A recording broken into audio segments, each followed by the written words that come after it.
Yeah, Eylül, what a great session, huh? Yes, it was really good. It's time to move on. So Agile Turkey Summit goes on with the session of Pia-Maria Thoren. Hi, Pia. I would like to welcome you. How are you? Thank you so much. I'm fine, thank you. I'm in Sweden, but actually I was in Turkey last week. Imagine, I was in Istanbul. And there I visited a fantastic dentist who helped me with my teeth. You have tremendous skilled dentists in your country, I must say. And they don't charge you too much either. So perfect. It was like medical tourism. Great. So I searched about you and I was really impressed about the thing that you are the pioneers who brings the word Agile and HR together, actually, and I think you're a key influencer in this topic also, the motivation, leadership, Agile, HR topics. So we are really excited about your speech, care for the people, manage the system. Yes. If you're okay, we can handle the word to you. The stage is yours. Thanks so much. So, hello, everybody. I will talk about caring for the people, managing the system, and also unlearning for a complex world. It's a presentation that I created for a big company that I work with in Sweden, a big truck manufacturing company, and they had a learnathon last week. And I said, well, why don't I use this one? It takes up the topic of caring for the people and managing the system, as well as unlearning for a complex world. So I will create even more value for my audience by doing that. And in agility, we know that it's all about creating customer value, right? So I'm trying to maximize now by giving you a lot. I have half an hour, and let's kick it off. So I will start this presentation with a quote for you, and it goes like this. The illiterate of the 21st century are not those who cannot read and write, but those who cannot learn, unlearn, and relearn. And this quote comes from a guy called Alvin Toffler. He was an American writer, he was a futurist and a businessman, and he was known for his works discussing modern technologies, including the digital revolution and the communication revolution, with emphasis on their effects on cultures worldwide. And he's regarded as one of the world's outstanding futurists, and he was indeed right about his predictions. He wrote a lot of books that I have read also. And today we are exactly where he said we would be in 1980. So new conditions demand new solutions. We have seen this happening in the world to a higher degree during the last 3 years. I don't think anybody has missed that. And this continuous change in the world demands continuous learning and agility. And isn't it the same thing? Continuous learning equals agility and continuous improvement. All the knowledge in the world is available all of the time for everybody. So it's easy to learn new things. At the same time, it's hard to know what opportunities you should take advantage of. I work with Agile People, which is a community with people who believe in a better way when it comes to how we run organizations in a complex world. We are all passionate about combining Agile and people to create conditions for a workplace where people feel happy and have what they need to perform in an optimal manner.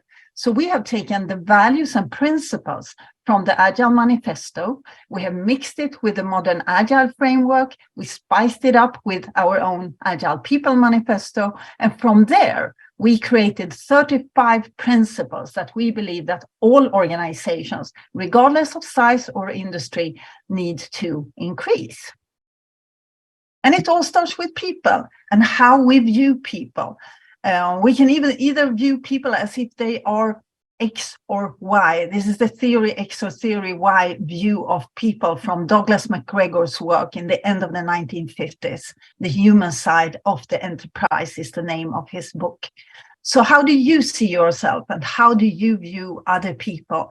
And the takeaway here is, of course, that most people see themselves as why people, which is people want to be the best they can be. They are motivated by intrinsic motivation. They want to contribute to create value and be the best people they can be in their lives.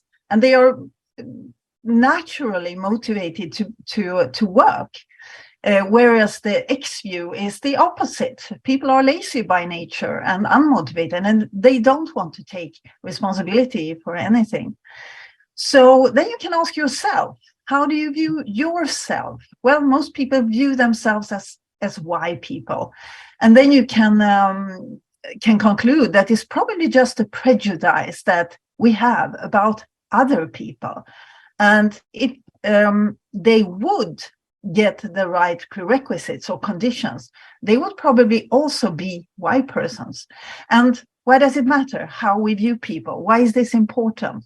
Well, it's important because how we view people affects how we structure our management processes and our leadership training and everything that has to do with structures and governance in the organization. It all starts with how we view other people and what kind of structures we believe that we need to build to set them up for success and what conditions we give them in our organization system. Innovation is what we need the most for the future. Innovation requires that we experiment and learn all the time. And sometimes we fail and sometimes we succeed, but we always learn. Psychological safety is a must to dare to experiment. And these are the conditions that are required for a learning, adaptive organization. If we look into the future of work, we can see some trends coming. AI, artificial intelligence, robotics will ultimately create more work for us, not less. And there won't be a shortage of jobs in the future of work. There are new job roles popping up all the time, including influencers and different technical new roles. But if we don't take the right steps from here, a shortage of skilled talent to fill those jobs may happen. The majority of the workforce will freelance by 2027. And remote work has already become the norm for working. Flexibility when it comes to when, where, and how we work. In this complex reality that we see is already here, we have to move from viewing the organization as a machine that can be controlled and managed to viewing it as a social system. People are not cogs in a machinery. They have feelings, dreams, challenges, and thoughts. They cannot be controlled. They are unpredictable. People are not robots. They are complex adaptive systems that work from intrinsic motivation.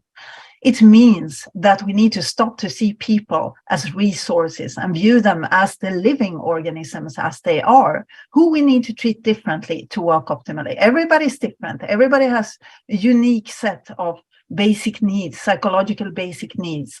So no standardization or boxing people with labels or grades anymore, just skills to understand better what makes each person tick. And here HR has something to learn, to move away from those predefined job roles and starting from the person in front of them when they shape a person's role. To create this well-functioning social system that I'm talking about is a very complex task, and we need to use a lot more experimentation and trial and error for it to work properly. And there are no recipes for success here, and Agile is definitely not the silver bullet. So what do you need to do to make a person function optimally? Care about the basic psychological needs of the person, and they are different for everybody. And then you need to shape the system in such a way that the person can be themselves in that system and do what they do best every day. That is, care for the people, manage the system. The problem with unlearning, what is that? Well, the older we get, the harder it seems to be to let go of our already decided truths. And, let's face it, companies are run by people with quite a lot of experience. And I'm not saying that all experience is bad. It's just the kind of experience where you did the same thing for 20 years and didn't learn anything on that journey that could maybe be considered as not as valuable as experience where you learned new things all of the time by changing your role regularly and having a growth mindset. So instead of seeing reality here as a straight road that we can control and making a perfect plan for, reality looks different. And the problem here is the world is not predictable, and we need feedback regularly from reality to make the right choices along the way. We need to learn all of the time and use that learning to adapt to reality. And then your task is to validate your current progress against reality, not against the plan that you made 2 years ago. So where do we go from here? What will be leaders' role when everyone seems to be able to manage themselves and have no need anymore to be told what to do or be judged in a 9-box grid anymore? And what will be HR's roles? So we're talking about this. And instead of using job descriptions to close people into boxes marked with labels, we need to focus on letting people be their best selves at work and start from the person when we create their job. There are few people actually who fit a predefined job description perfectly.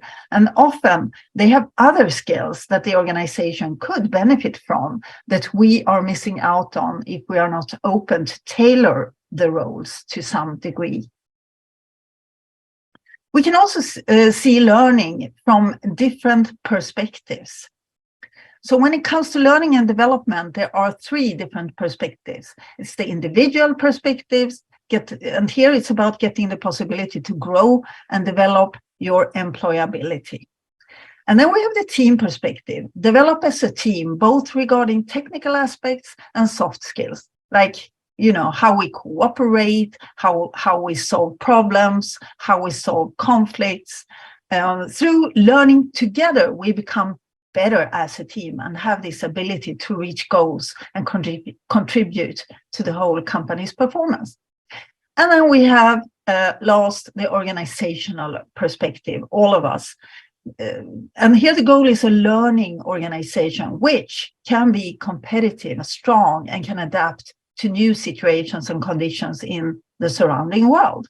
The fast learner advantage, you may have heard of that. This is the ability to be in the front line of your field, always innovating and creating new products and services that your customers want and need.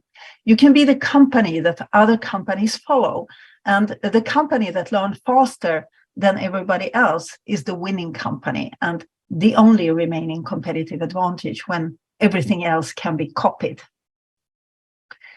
And what about leaders? How and HR? How do they need to change when we need to unlearn and relearn all of the time? Well, I guess they need to start with themselves.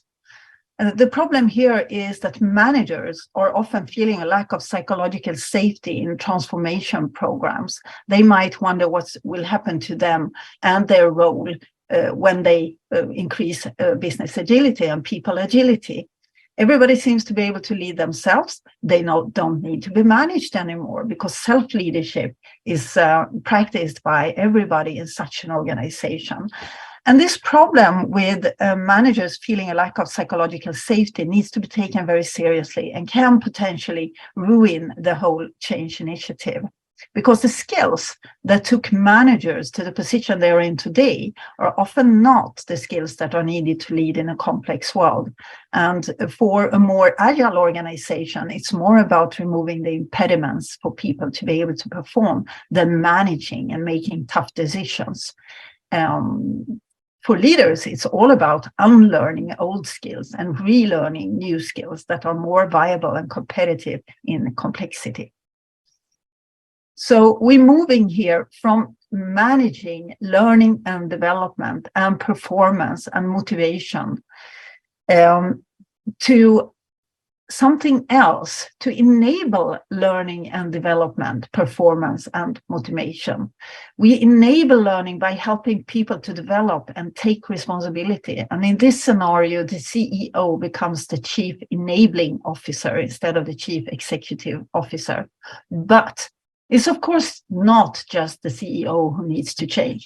Everybody needs to work with a growth leadership that should be all about supporting people to learn and create motivation towards common goals. And a good leader can create prerequisites for performance and co-worker satisfaction by working on the system so that it's easy to unlearn, learn, perform, and be happy. And that would be the main role for HR leaders in the future of work. It takes psychological safety to get there. And how do you build psychological safety if you're a manager? Well, you need to show vulnerability. Then you create an environment where people feel free to speak up and admit errors and mistakes so that everyone can learn from them. As a manager, you must acknowledge your own fallibility. You are not perfect. Ask a lot of questions, like, we can't know what will happen, and we need everybody's brains to try to figure out the best way forward. And like that, you can create the necessary safe space for speaking up when something is not right. Show that you don't have all the answers. So 4 cornerstones for an agile and learning organizations from the Modern Agile Framework by Joshua Kirevsky. I really like them. Make people awesome, deliver value continuously, make safety a prerequisite, and experiment and learn rapidly, summarized very easily. The most important question to answer for HR and leaders is then, how do we then encourage continuous learning? And how do we increase motivation and engagement? I will go through a number of different ways that could be useful for you to know on your learning journey. First, we have Gallup's 12. Here, 12 questions were asked to 230,000 employees from different industries in 142 countries. And the questions indicate the engagement level with the employees, questions about clarity of goals, growth, development, feedback, and even if people have a best friend at work. And at least 2 of the 12 statements have something to do with learning and development. Number 6, there is someone at work who encourages my development. And number 12, this last year, I have had opportunities at work to learn and to grow. Another thing, minimum viable courses. While in the past, organizations wouldn't use a training until it was completely finished, the trend now is to create minimum viable courses and improve and add upon these courses when new modules become available. And this will allow organizations to start the learning process sooner, which can give them a competitive advantage over competitors that stick to more traditional learning practices. The expansion of gamification in learning is another thing. And this is a fact that we learn better when we have fun. One company showed that the power of gamification was very high when a complex scientific problem that scientists had been working on for more than 10 years was solved in 3 weeks by a group of gamers. Now we have informal learning. This is learning from experience, your own or other people's experience. Some companies use as much as 20% of work time to run safe to fail experiments and have Slack to do whatever you want to work on. And this is a way to maximize innovation and learning as well. We have peer coaching, pair work, peer learning. And we also have, of course, as you know, retrospectives, which is a great way to learn, to ask, did we work together? What did we learn from the previous period? And that creates continuously learning organizations. It should be quick learnings. To take the lunch as a possibility to learn between colleagues could be a good idea. So there is no lack of ideas. There are so many things to do. And so many things are on our minds right now. There is a content overflow in the market, and it's difficult to keep it all inside. So we better choose carefully what we choose to learn. I will also give you some simple tools for smarter learning. This is how we will finish off this presentation. And the first one is this eye-shaped little template that I used to put on the wall in a team room, for example. And then everybody gets Post-its and pens, and then they fill in the three different rows here. I could do, and then they write the activities that they could do, but maybe they don't love doing it. But yeah, this is something I can do. I handle it if I have to, you know. And then there are the activities that you are awesome at doing. Maybe you also love them, because usually when you're good at something, you like doing it. And then there are some things that you really don't want to do at the bottom of this template. And then you put your Post-its there. If everybody does that, it takes 10 minutes. And then we can find out things that we couldn't dream of about our colleagues.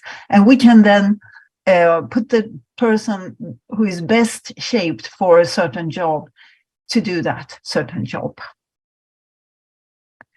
Another tool is a personal learning plan. This one is from King. It's a one-pager, really simple.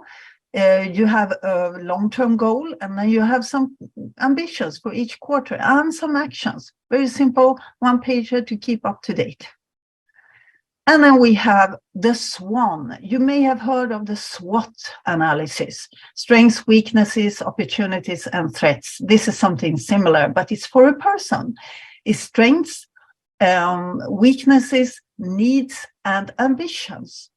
And we have some questions to ask in all these 4 areas to understand a person on a deeper level and understand what kind of work would this person like to do, and what kind of career path would be appropriate for the person, and so on, to coach a person to become the best they can be within this organization.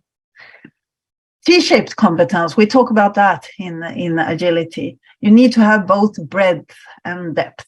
And you can also call these people specialized generalists or generalized specialists. This creates a lot of flexibility if we increase the number of T-shaped people in our organization. For the individual, it will be possible to broaden or deepen competence depending on what they are interested in. And for the team, it creates an increased flexibility when everyone can take on each other's tasks and learn from each other and do pair work. And for the organization, it makes competency shifts possible and minimizes also the risk for bottlenecks in competence. We reach a better adaptability to changing organizational competence requirements, and we don't have to fire people because we don't need their job role anymore, because they can always do something else if they are T-shaped. And to summarize all this, just for you to get a feel for how the principles for learning have changed. We do less of, whole days of learning to we learn all the time. We do less of several days of training in sequence to a few minutes or hours several times a day. Instead of using an external supplier, maybe your colleagues know something that you can learn from. Your colleagues have a lot of knowledge that you probably are not aware of. Instead of one size fits all, people learn in different ways. We need to accept it. Some learn verbally or kinesthetically or visualize things or in groups or alone. It's different. Instead of individual learning and self-studies, we work with team learning. We learn together from each other. Instead of standardized, required, and control, we build on intrinsic personal motivation when it comes to development. And next time, we come to sequential waterfall process. It's instead iterative and a flexible process.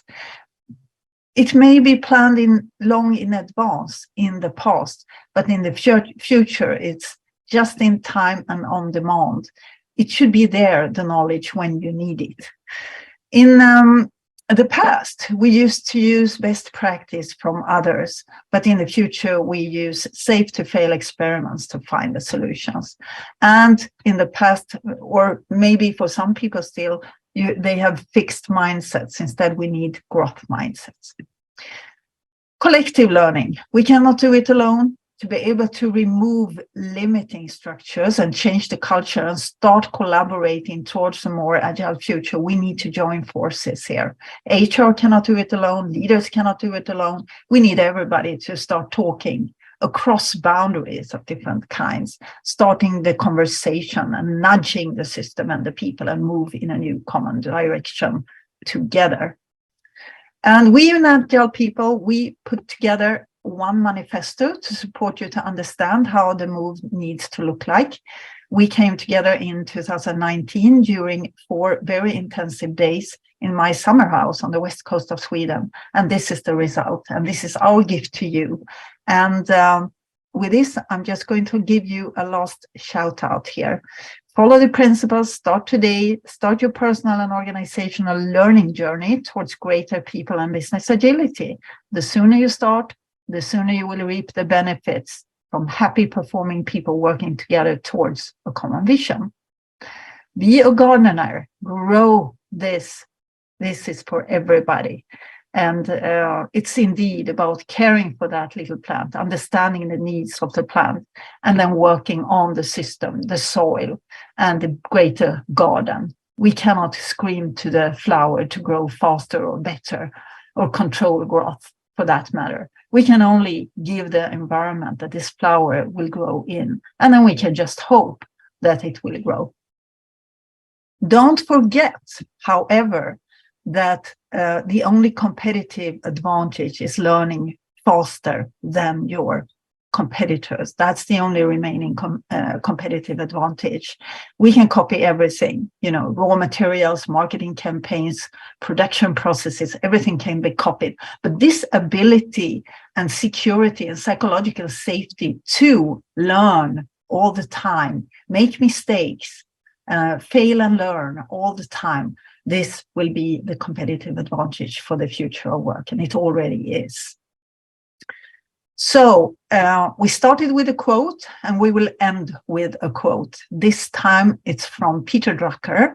We now accept the fact that learning is a lifelong process, keeping abreast of change, and the most pressing task is to teach people how to learn. Because we cannot really teach anybody anything. They can only learn if they want to and if they are motivated to learn. Thank you very much. Last but not least, we have the book Agile People in Turkish, which has been translated by my partner in Turkey. Name is Şebnem Güren Özerem. And this book is available for you to buy if you search for it online. So I would just like to say that. And visit agilepeople.com if you want more information and join Agile People. Yeah. Thanks a lot, Pia-Maria. You were really excited, and you mentioned about many different practical concepts and tools, actually. I think they were really beneficiary for all our audience. So I would like to direct you some questions from our audience. Perfect. To start with, I think it's a difficult one. How do you think companies will face with employees tend to work as freelancer? Yes, I think that freelancer will be kind of the employees of the future. They will be, it's just a different kind of employee form with a different contract and a different agreement. But it's really the future employee will be a freelancer. They will work for a company for as long as the company needs them, and then they will let go and partner up with somebody else. So much. And one question more. What personal traits should a leader have to become an enabling leader? Oh, yes, enabling leader. Humility, trust, vulnerability, listening skills, courageable, growth mindset, interested, curious. These are the skills and the As you mentioned, Yes.